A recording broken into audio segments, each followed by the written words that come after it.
oblicza nowoczesnego dzieciństwa, apel o przebudzenie i powrót do fundamentów rozwoju. Wprowadzenie, cichy kryzys aktywności. Obraz, o którym mowa, nie jest zwykłą ilustracją. To symbol, zwierciadło jednego z najpoważniejszych kryzysów współczesnego wychowania. Kontrast między dwoma światami jest druzgocący i nie pozwala na eufemizmy. Po lewej stronie widzimy dziecko pełne energii, skupione, radosne, oddające się wysiłkowi fizycznemu i przeżywające radość wspólnoty, symbol siły, dyscypliny i wewnętrznego triumfu. Po prawej dziecko przygaszone, z matowym wzrokiem, pogrążone w cyfrowym świecie, znużone, odizolowane, jakby uwięzione w blasku ekranu. Podpis pod ilustracjami głosi: aktywne dzieci się nie rodzą, są szkolone. To nie slogan. To oskarżenie i wezwanie. To apel skierowany do każdego dorosłego, który w jakikolwiek sposób uczestniczy w procesie wychowania. Bo nie jest prawdą, że rozwój dziecka to proces samoczynny. W epoce, w której technologia nieustannie walczy o naszą uwagę, naturalny pęd do ruchu i eksploracji nie wystarczy. Aktywność, siła charakteru i odporność psychiczna to nie dary natury, to kapitał, który trzeba wypracować. I anatomia aktywności, odpowiedzialność strukturalna. 1. Mit wrodzonej motywacji. Pierwszym mitem, który musimy obalić, jest przekonanie, że dzieci z natury potrafią same regulować swoją aktywność.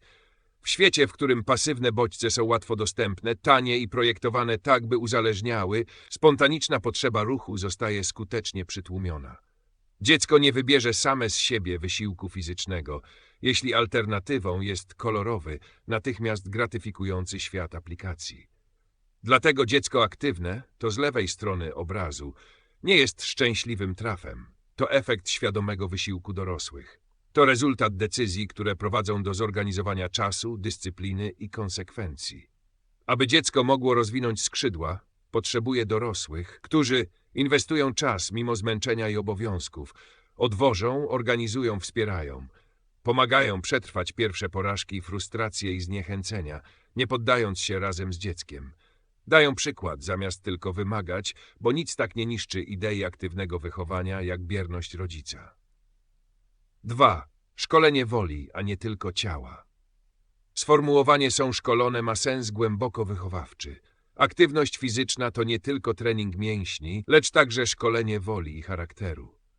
Sport czy sztuki walki uczą dyscypliny, czyli regularności, punktualności i szacunku dla reguł, odporności psychicznej, umiejętności podnoszenia się po porażce, koncentracji, skupienia uwagi w świecie, który nieustannie ją rozprasza. Każdy trening to mała lekcja życia, że sukces wymaga wysiłku, że niepowodzenie to nie koniec, a proces kształtuje nas bardziej niż wynik. Zaniedbanie aktywności to nie tylko rezygnacja z ruchu, to pozbawienie dziecka psychologicznego pancerza, który będzie mu niezbędny w dorosłości. 3. Klęska bierności. Cena cyfrowej ucieczki. 1. Fizyczna i emocjonalna pustka prawa. Strona obrazu to niestety codzienność wielu domów. Dziecko na kanapie z tabletem w dłoni, otoczone bałaganem i brakiem energii, nie odpoczywa, ono się wypala. Dominacja cyfrowej pasywności prowadzi do dramatycznych skutków. Pogorszenia kondycji fizycznej i postawy, zaburzeń snu spowodowanych nadmiarem niebieskiego światła, utraty zdolności do odczuwania radości, bo mózg przyzwyczajony do sztucznie podkręconych bodźców przestaje reagować na zwykłe, naturalne przyjemności. Z czasem zwykłe życie wydaje się nudne, a dziecko zaczyna coraz bardziej uciekać w świat, który obiecuje emocje bez wysiłku. 2. Izolacja i kryzys społeczny. Dziecko z tabletem jest samotne. Nawet jeśli rozmawia przez komunikator, nie doświadcza prawdziwego kontaktu. Tymczasem aktywność fizyczna, nawet indywidualna, zawsze ma wymiar społeczny. To współpraca, szacunek, wspólne cele, nauka reagowania na emocje innych. Zanurzenie w cyfrowym świecie powoduje zanik komunikacji niewerbalnej. Dziecko przestaje rozumieć mowę ciała, ton głosu, emocje. Lęk społeczny. Kontakt z ludźmi staje się trudny, bo nie można go wyłączyć jednym kliknięciem. Efekt – pokolenie, które coraz lepiej radzi sobie z technologią, a coraz gorzej z drugim człowiekiem. 3. Systemowa odpowiedzialność. Zdrada wychowawcza. Nie technologia jest winna, lecz nasze zaniedbanie w jej użyciu. Ekrany nie mają moralności. To my decydujemy, jaką pełnią rolę w życiu dzieci. Wiern, odpowiedzialność rodziców. Wielu rodziców, przeciążonych codziennością, traktuje urządzenia cyfrowe jak elektroniczną nianię. To wygodne rozwiązanie, które kupuje chwilę ciszy kosztem przyszłości dziecka. To jednak zdrada wychowawczej misji. Wychowanie wymaga obecności, granic i konsekwencji.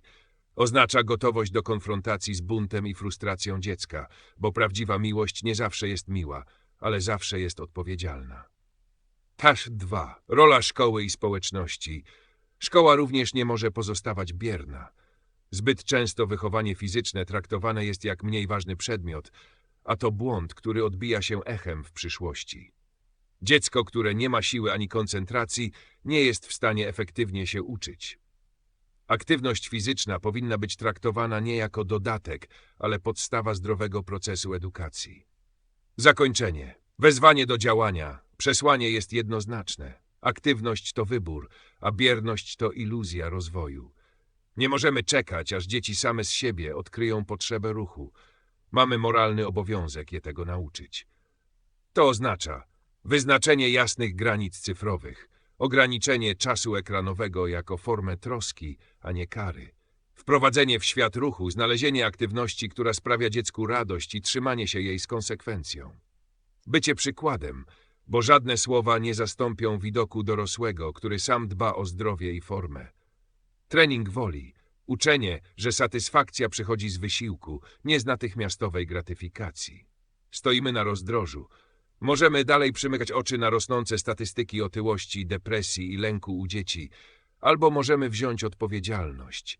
To nie jest czas na miękkie słowa. To czas na konsekwentne, odważne działanie. Los następnego pokolenia zależy od tego, czy dziś odłożymy tablet i zaprowadzimy dziecko na matę, bo naprawdę żaden kompromis nie jest tu akceptowalny. A jakie jest twoje zdanie? Czy zgadzasz się, że aktywność i ruch to fundament zdrowego dzieciństwa, a technologia powinna mieć swoje granice? Podziel się swoją opinią w komentarzu. Naprawdę chętnie ją przeczytam. Jeśli ten film ci się spodobał i skłonił cię do refleksji, zostaw łapkę w górę. To dla mnie ogromna motywacja do tworzenia kolejnych materiałów. Nie zapomnij też zasubskrybować kanału, żeby nie przegapić nowych odcinków o wychowaniu, rozwoju i świadomym rodzicielstwie. Dziękuję, że jesteś częścią tej społeczności. Razem możemy inspirować do lepszego, aktywnego dzieciństwa.